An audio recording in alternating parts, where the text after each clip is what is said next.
Hello, Assalamualaikum, and good morning to all our viewers.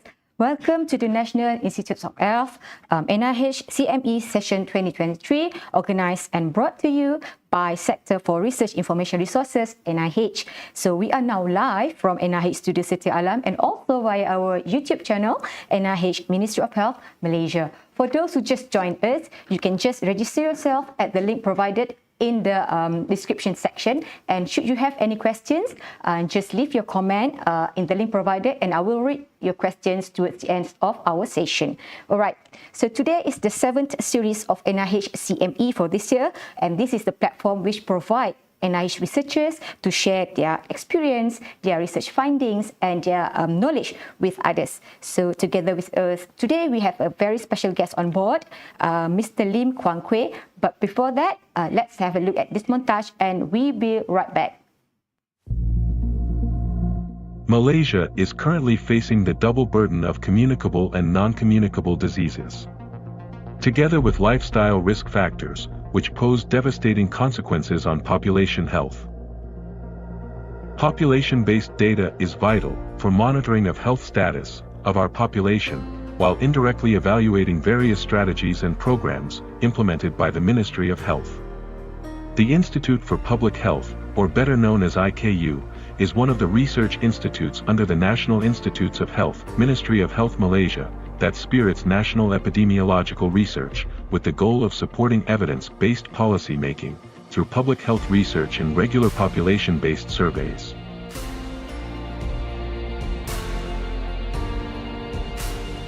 We started as a training institute in 1967 and changed our main focus to research in 2005 with the establishment of the National Institute of Health, NIH. As one of the research institutes under NIH, our main functions are conducting research, training and consultancy. Our niche area is community-based survey, and we are well known for our National Health and Mobility Survey, or better known as NHMS. These surveys were done at regular intervals since 1986, targeting different topics and target population. IKU aims to strive further to become a leader in health survey in Malaysia, and to achieve this, IKU formulated 6 key strategies.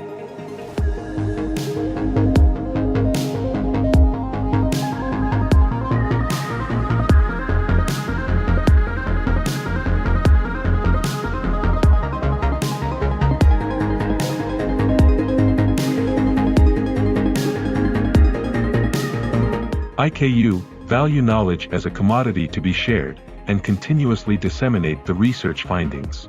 IKU disseminate research findings to the stakeholders through various presentations, technical reports, fact sheet highlights, and infographics. At the same time, IKU published research findings in various scientific journals and presentations at scientific conferences. Our officers also provide consultancies in various research-related areas. For this, I'm proud to note our expertise were recognized by numerous agencies locally and internationally. In ensuring to provide a comprehensive health-related population-based data, IKU established 7 centers that mirrored image public health divisions at the Ministry of Health. Family health, communicable disease, non-communicable disease, nutrition epidemiology, burden of disease, occupational health, survey research. NHMS scopes were based on either age groups such as maternal and child, adolescents, and older persons, or health-related scopes such as non-communicable diseases, communicable diseases, and nutrition. Apart from that, IKU also conducted other national survey and burden of disease study.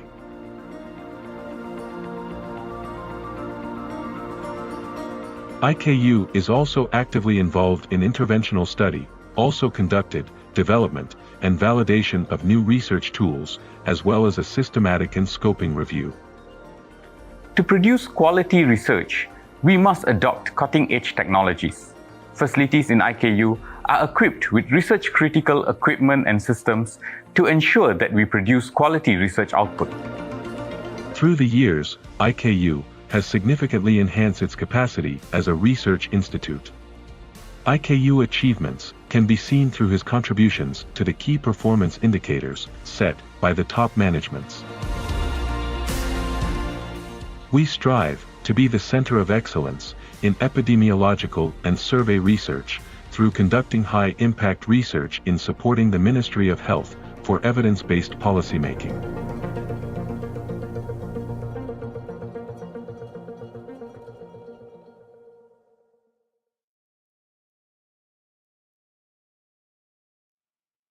Hello again, welcome back. So my name is Nurul Sharbani Eliana Musa and I'm your moderator for today.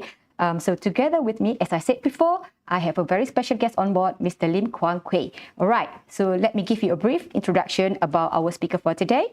Mr. Lim Kuan Kwei is currently the Senior Research Officer for Center for Research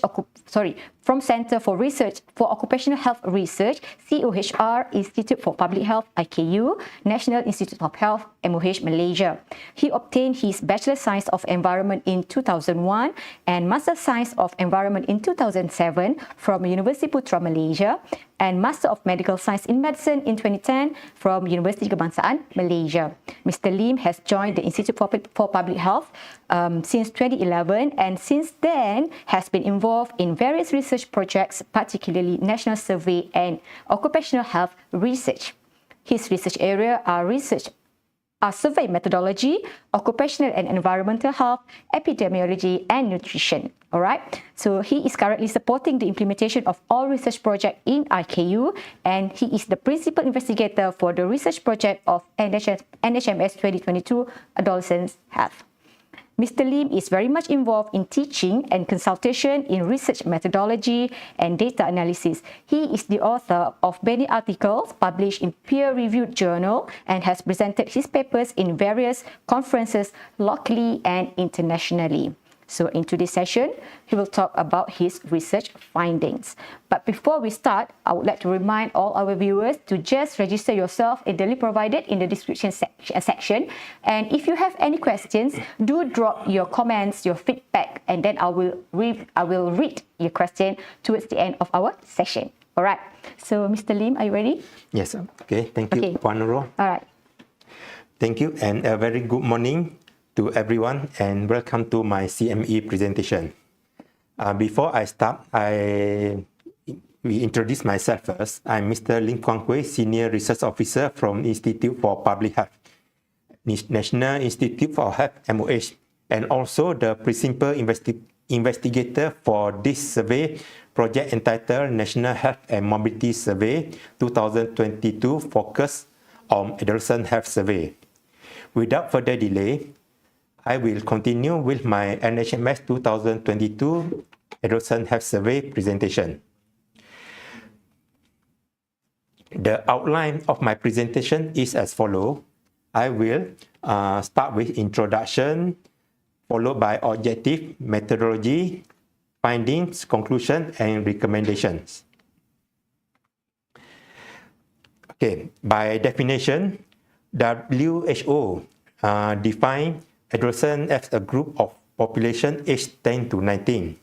Adolescence is a period of transitions from childhood to adulthood where significant changes occur in the form of physical appearance as well as emotional well-being.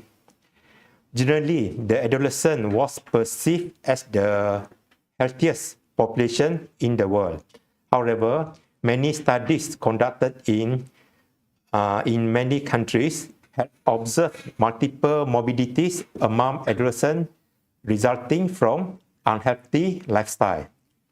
In order to provide accurate data on health behavior and protective factors among adolescents, World Health Organizations have developed a measuring tool known as the Global School-Based Student Health Survey, or GSHS, in 2001. And currently, more than 140 countries have completed a GSHS survey. Briefly, the GSHS is a school-based health survey conducted primarily among students aged 13 to 17 years. It measures behavior and protective factors related to the leading causes of mortality and morbidity among adolescents. The 10 main scope studied were as follows: alcohol use, dietary behavior including nutritional status, 3. Drug use, hygiene including oral health, mental health problem including depression, 6. Physical activity, then followed by protective factor, sexual behavior, tobacco use, and lastly, violent and unintentional injury. In our adolescent health survey in Malaysia, secondary school were chosen as a proxy of adolescents in Malaysia, as the enrollment rate of adolescents in Malaysia was always above 80%. This adolescent health survey data are required by Ministry of Health, Ministry of Education, other related government agencies and NGOs to monitor the adolescent health program in Malaysia. Historically, in 2012, Institute for Public Health under the umbrella of National Health and Mobility Survey conducted its first nationwide school-based survey in collaboration with WHO and CDC Atlanta, using questionnaire and method from Global School-Based Student Health Survey. 5 years later, in 2017, the second survey was repeated as part of NHMS cycle using similar method and questionnaire as GSHS 2012. The third survey in 2022 or current survey can provide the prevalence and trend on health risk behavior and protective factors among adolescents in Malaysia. For general objective, this survey is to assess the health risk behavior and protective factor among adolescents in Malaysia. In addition, the finding of the survey will also can provide trend on health risk behavior and protective factor among adolescents in Malaysia. This is the 10 scope study and we will go in detail one by one. Okay, this nationwide cross-sectional adolescent health survey was carried out in June to July 2022. Sample size was calculated using sample size calculation formula. To ensure optimal sample size, few adjustments were made, such as the design effect and non-response rate. The final sample size for this survey was about 2,250 per state, or 36,000 students for the whole country. In each state, 16 secondary schools were randomly selected with the exception of 2 smaller federal territories, Labuan and Putrajaya, 8 schools. We are using the proportionate to population size or PPS method to select the school. A total of 240 secondary schools were selected in this survey. The sampling involved 2 stages. The first stage was selection of secondary school, and the second stage was the selection of classes. All students in the selected classes were included in the survey. A validated self-administered questionnaire with OMR answer sheet was used for data collection. The questionnaire consisted of 10 modules with a total of 130 questions. Body weight was measured using a SECA digital wheel scale, and height was measured using SECA stadiometer. For inclusion criteria, the student or respondent must be able to read or literate, and from Form 1 to Form 5, including removed classes, and the respondent must provide the consent and assent form before they are eligible to participate in our survey. Okay, the table shows the distribution of the randomly selected secondary school in Malaysia by state. It shows the state total number of schools in each state, number of school sample, and number of student sample. And the map show the location of each selected secondary school in all states in Malaysia. For main finding, overall, 239 schools out of 240 schools participate in the survey, and about 34,000 students participate in this survey. The overall response rate was 89%. From the table 1, majority of the respondents were Malay, about 63%, while the distribution of sex and form among the students were almost the same. Now we go to scope 1, tobacco use. In order to understand the content of the chart, first we need to read the variable definitions at the bottom of the slide that have been highlighted in blue. Current cigarette smoker was defined as the use of any of the following tobacco products during the last 30 days, while the current e-cigarette or vape user was defined as the use of e-cigarette during the last 30 days. From the chart, we can see that the prevalence of current cigarette smoker reveal a big decrease compared to 2017 and 2012. However, there was a big increase in prevalence of current e-cigarette or vape user among the adolescents compared to 2017. The prevalence of have tried a cigarette before age of 14 years is in the current survey reveals slight decrease compared to 2017 and 2012. However, there was an essentially unchanged in prevalence of having parent or guardian who use any form of tobacco compared to previous both survey. For scope 2, alcohol use, average drinker was classified as those who had a history of alcohol consumption in their lifetime, while current drinker was classified as those who had one drink containing alcohol in the past 30 days. And from the chart, we can see that the prevalence of average drinker has shown a downward trend over the last 10 years, while the prevalence of current drinker reported in this survey was lower compared to 2017 and 2012.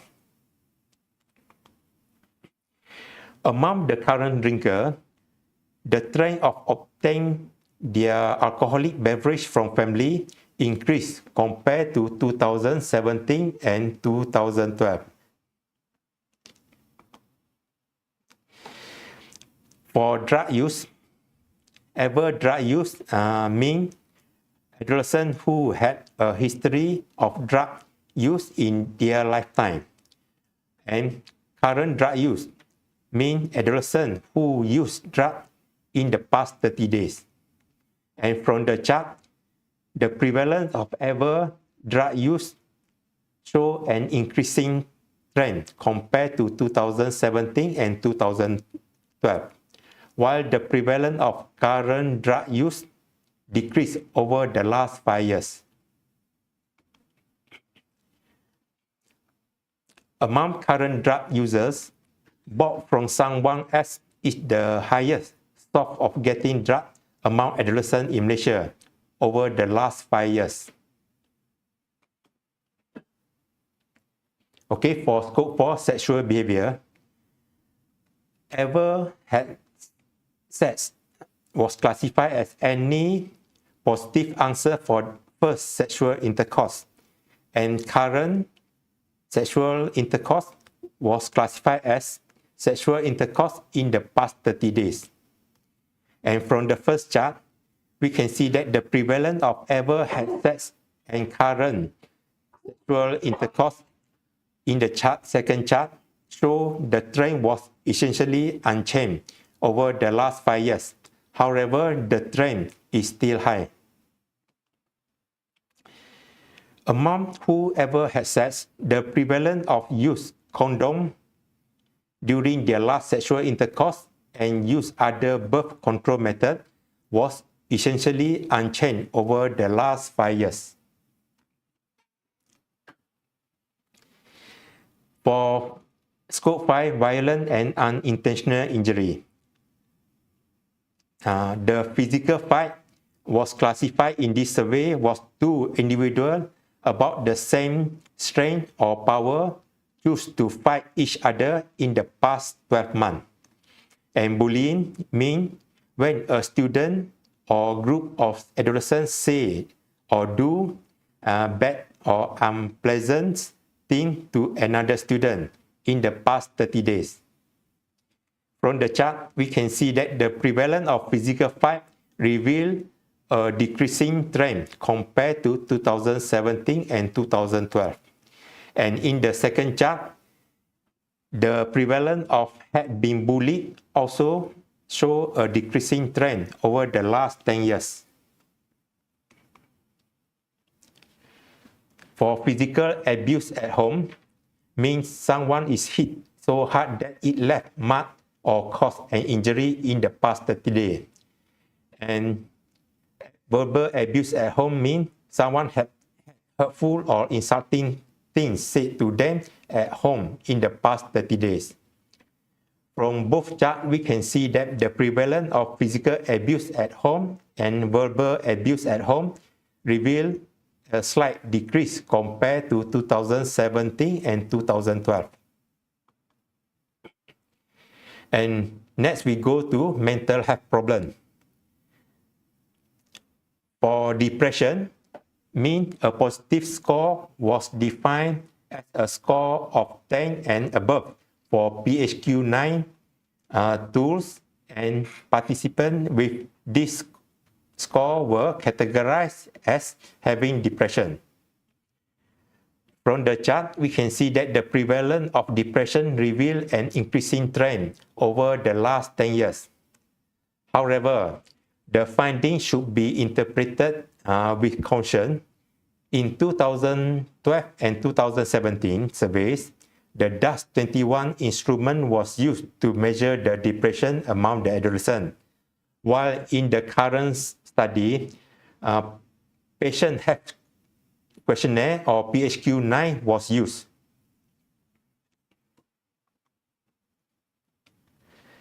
Suicidal ideation was classified as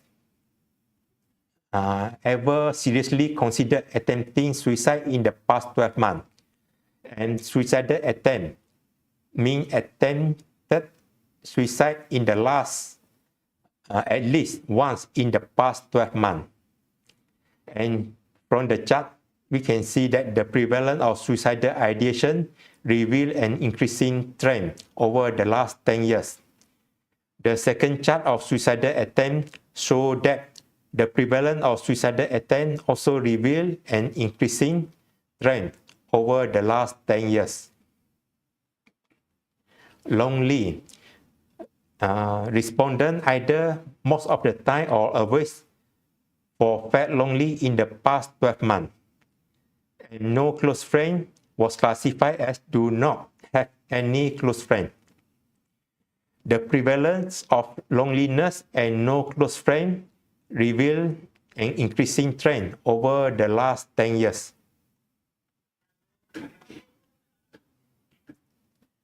For hygiene, we can see that the prevalence of did not know if toothpaste is fluoridated reveal an increasing trend in the study, in this study compared to 2017 and 2012.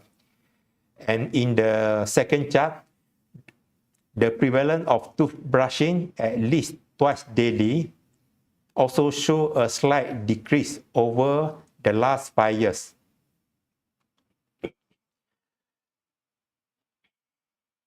Okay. The prevalence of always use soap during hand washing reveal an increasing trend compared to 2017 and 2012. While the prevalence of Ulrich was hemmed after using the toilet was essentially unchanged over the last 5 years. For the next scope, protective factor. Current peer support means peers that are kind and helpful in the past 30 days. And parent or guardian bonding was classified as knew what they were doing with their free times in the past 30 days. The prevalence of peer support showed the trend was essentially unchanged over the last 10 years, while the prevalence of parental protective factors, which were parent or guardian bonding, show a decreasing trend compared to previous both surveys. For truancy mean in this survey was missed classes or school without permission for at least one day in the past 30 days. The prevalence of truancy show a decreasing trend compared to previous both survey. The next scope is the physical activity. Physical active means physical active for at least 60 minutes per day for a minimum of 5 days per week. While sedentary behavior means spending time sitting for 3 hours or more in a typical or usual day for leisure activities.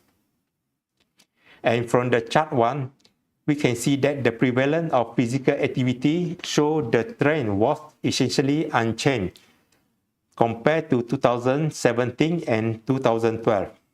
However, the sedentary behavior appeared to worsen in this study compared to previous both survey. Now we go to dietary behavior. Fruit and vegetable intake mean the intake of at least 5 times daily in the past 30 days. And fast food intake. Food mean consumption of fast food from fast food outlet at least 3 days a week.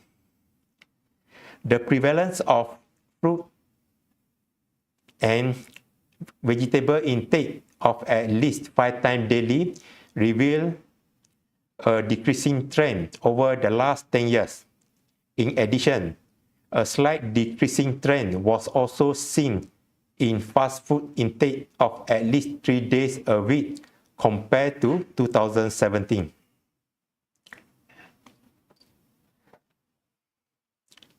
Okay, carbonated drinks intake was classified as carbonated soft drink consumption at least once daily in the past 30 days, while dairy product intake was classified as milk and milk product intake at least 2 times daily in the past 30 days. And from the chart, we can see that the prevalence of carbonated soft drink consumption at least once daily reveal a decreasing trend over the last 5 years. A decreasing prevalence was also seen in milk and milk product intake at least 2 times daily compared to 2017. Okay, the nutritional status classification was based on the WHO or World Health Organization Child Growth Standard median. The prevalence of nutritional status revealed the increasing trend over overweight and obesity compared to 2017 and 2012. And the third chart showed that the prevalence of thinness increased over the last 5 years. In conclusion, for these three charts, we can conclude that the double burden of malnutrition continue to be a major public health problem among adolescents in Malaysia. The finding of current study revealed that 6 out of 10 scopes show an increasing trend of health risk behavior, such as obesity, attempting suicide, sedentary behavior, parental or guardian bonding, current sexual intercourse, and current e-cigarette smokers. While the other scopes show a slight decrease, but the prevalence are still high, such as current drinker, current drug user, practice at least twice daily, and physical fight.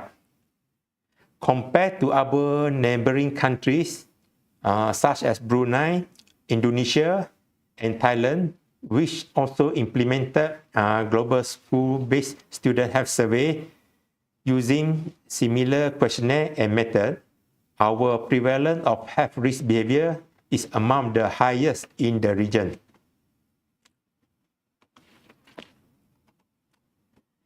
In view of the above finding, the following recommendations are suggested.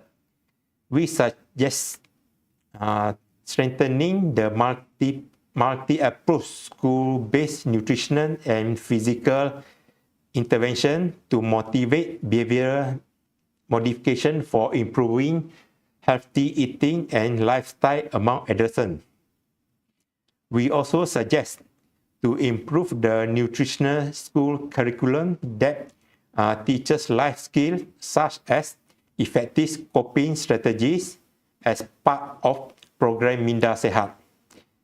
We also propose a more comprehensive sexual and reproductive health education programs should be planned and executed among adolescents. And lastly, we recommended strengthening the current and taking legal action in controlling the accessibility of tobacco products. This is the four recommendations from us, and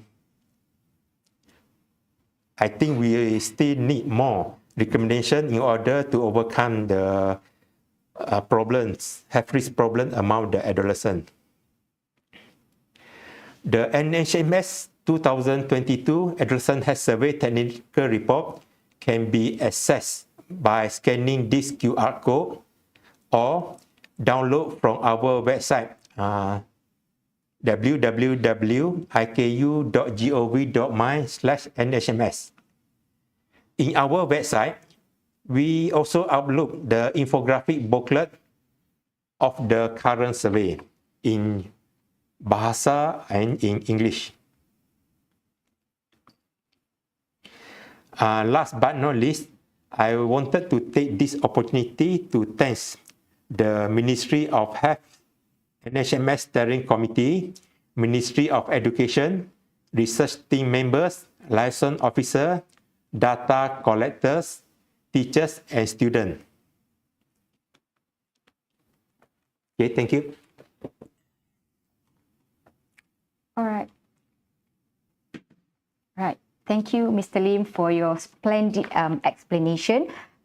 We still have time for Q&A session. So I would like to open the Q&A session for everyone online. Should you have any questions, just drop your questions in the link provided. And those who just register, just click on the registration link and then follow up by questions. All right, Mr. Lim, I have one question for you. Why is there an increase in the prevalence of electronic cigarette or vape users among adolescents? Okay, I think the Ministry of Health take this issue seriously because the increasing prevalence of electronic cigarettes is quite serious among the adolescents. This increase may be due to the fact that there are various electronic cigarettes or vape products in the market that are very attractive and resemble children's toys. In addition, there are various flavors of this product that also attract the interest of adolescents. And we also foresee that the promotion activities, advertising, and sponsorship of this new millennium cigarettes product are also widespread in this country. Okay. I think this is the few reasons why the vape user among adolescents increase in this country. So what are the actions that should be taken by the MOH to overcome this issue? I think the Ministry of Health is committed to overcome the loophole in the regulations of e-cigarette by development of new bill to ensure a comprehensive control of all type of smoking products so that the issue of abuse of this product among adolescents can be reduced. In addition, I also think that, and I'm also confident that the provision for the Generation Endgame or GEG proposed in this bill will have the big impact of reducing prevalence of smokers in Malaysia, especially among the adolescent generations. Okay. So can I ask you the questions on mental health? So what are the efforts of the MOH to deal with mental health problems among adolescents, especially in the issue of depression and suicidal behavior? For mental health problems, this is a quite worrying trend. I think the Ministry of Health is also committed to implement proactive measures to address this mental health issue among adolescents. Among the efforts that I have seen, Ministry of Health have been carried out is the strengthening of cooperation with Ministry of Education to carry out the program in schools such as School Healthy Mind, My School is Prosperous program. In addition, they also came out with Sustainable Youth Expression Program or PERS. Then training for teachers about the adolescent mental health issue. And the Young Doctor program also is one of the programs carried out by Ministry of Health and Ministry of Education. For the long-term measures, I'm sure that the launch of the National Center of Excellence for Mental Health by Ministry of Health is one of the good strategies to overcome the growing mental health issue among adolescents. All right. Okay. We have next question. From your findings, we can see that there is a slight increase in terms of overweight and obese status among these students in your recent study. So what do you think, what are the most contributing factors to this? Is it because of the viral or the trends that they want to try the food? Okay. So what do you think? Okay. The increment of overweight and obesity in the current study is not much different compared to the previous study. This phenomenon may be due to the food intake. That means they are more prone to fast food intake and reduce of the physical activities either at the school or at home. I think this is the two main reasons, food and physical activities, because these two activities come together. That means less physical activity and eat more unhealthy food may contribute to overweight and obesity. All right. during your data collection, for example, you just went to a big population of students all over Malaysia. So what are the biggest challenges you and your team need to face during your conduct of the study? Or while we do the data collections, the big challenges is to get the approval from their parents. And some parents of the student refuse to let their student to take part in our study. But because before we conducted this data collection, we have a training for data collectors, and our officer also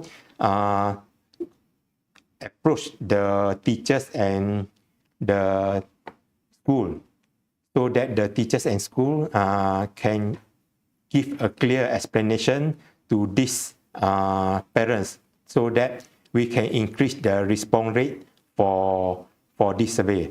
And the overall of our response rate is about 89%. We consider is quite acceptable, and it's a good response in order for us to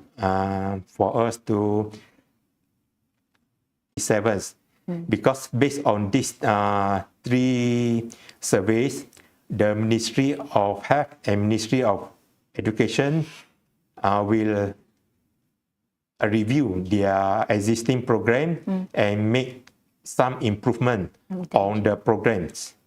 And they also in the process to come out with the latest plan of action for adolescent health. Okay. All right. So I think that's marked the end of the question for today. So last question. Do you have any take-home messages for our viewers today? So my take-home message for